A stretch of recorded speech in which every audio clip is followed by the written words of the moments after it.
Dear student अस्सलाम वालेकुम। जैसा कि आज हमारा टॉपिक है आइसोमेरिज्म। सबसे पहले डेफिनेशन के ऊपर डिस्कस करेंगे।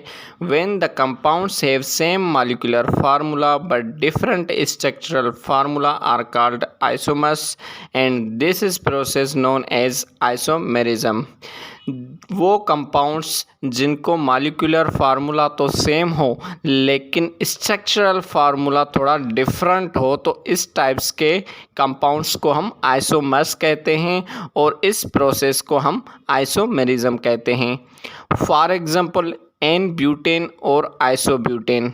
एन ब्यूटेन और आइसोब्यूटेन दोनों का फार्मूला सेम है C4H10, लेकिन इनका स्ट्रक्चरल फार्मूला डिफरेंट है। कैसे?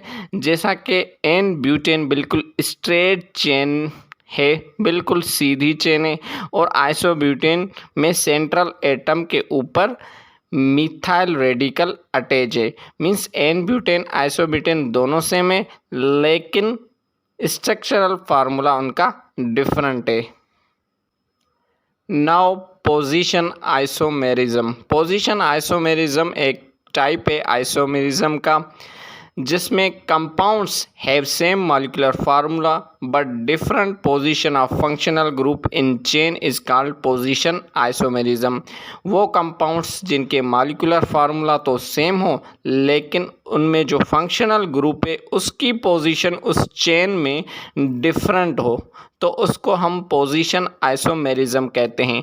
फॉर एग्जांपल 1 प्रोपेनॉल और 2 प्रोपेनॉल। 1 प्रोपेनॉल और 2 प्रोपेनॉल दोनों का फार्मूला सेम है C3H7OH, ठीक है, लेकिन इनका स्ट्रक्चरल फार्मूला क्या है?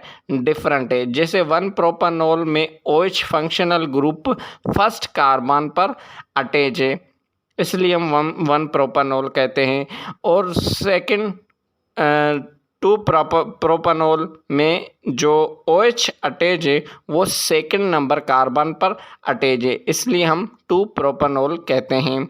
तो 1 प्रोपेनॉल और 2 प्रोपेनॉल क्या हो गए? दोनों आइसोमर्स हो गए।